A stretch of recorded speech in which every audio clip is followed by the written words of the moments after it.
The study of politics must take into consideration the role in the political process of the media. Chapter 10 takes a closer look at the media and its role in the process. Historically, print media was the most important player in influencing the public debate. Today, 69% of the public receive their news from television outlets. In addition, the internet is quickly becoming the main source for news for younger voters.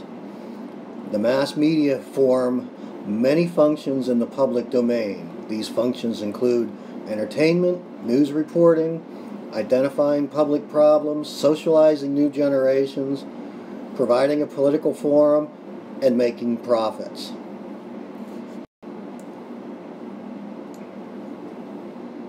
We talked about the concept of framing in Chapter 6.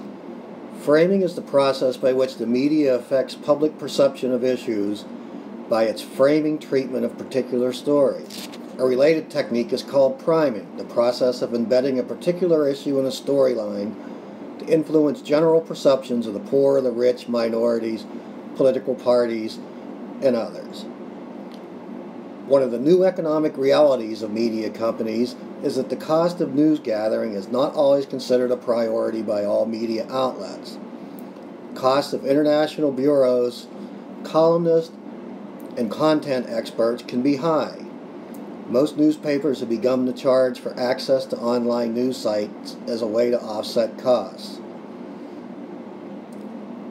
Television remains a serious force in the political discourse.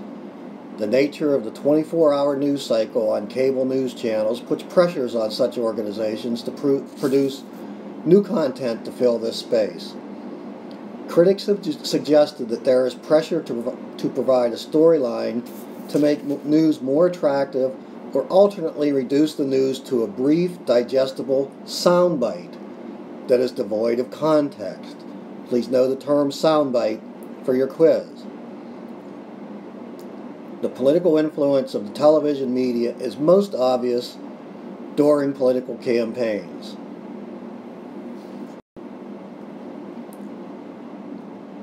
Today's campaigns use political advertising and expert management of news coverage.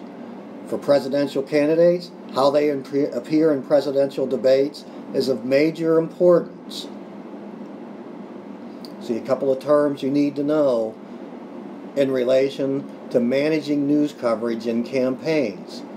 First term is spin. That's an interpretation of campaign events or elections results that is favorable to the candidate's campaign strategy.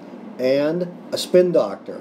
That's a campaign advisor who tries to convince journalists of the trust of a particular interpretation of events.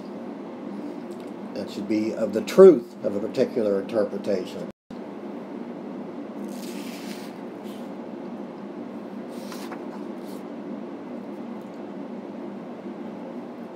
We see television during debates. Candidates go for the knockout punch. In a televised debate, people are always looking for the zinger, the moment where someone gets the upper hand on the other. In many ways, a triumph of style over substance. Internet blogs, podcasts, and websites such as YouTube also are transforming today's political campaigns.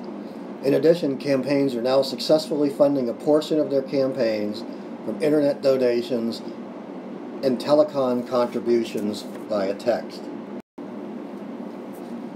Critics of media companies cite a number of concerns that have arisen with the intertwining of media influence and the political process. Such concerns include the growth in the concentration of ownership, the rise of false or misleading blogs and websites, invasion of privacy charges, and journalistic bias. On the subject of bias, frequently the mainstream media have been accused of liberal bias, although some observers contend that these accusations result from true stories that offend conservatives. Other possible media biases include a bias against political losers. In the end, studies of media bias have reached different conclusions. Some have found a liberal bias, some have found a conservative bias. Final subject of debate is the concept of net neutrality. Internet is widely heralded as a triumph of unregulated enterprise, but has always been tied to the federal government since its birth as part of the Department of Defense. However, the government does not fund the Internet. Cost for the infrastructure or backbone of the service is borne by those that connect to it, including by subscribers and providers. The debate over currently unregulated concept of net neutrality is likely to end up before Congress or the courts for resolution. A couple of final points. Talk radio plays an important role in the political process. Many argue there's bias in talk radio, but people do listen, and it does have a role in the process. And again, finally, when you talk about bias in the media, just remember, studies of media bias have reached different conclusions. Some have found a liberal bias, some have found a conservative bias. Please use this video, as well as your study guide, to prepare for this week's quiz. Good luck.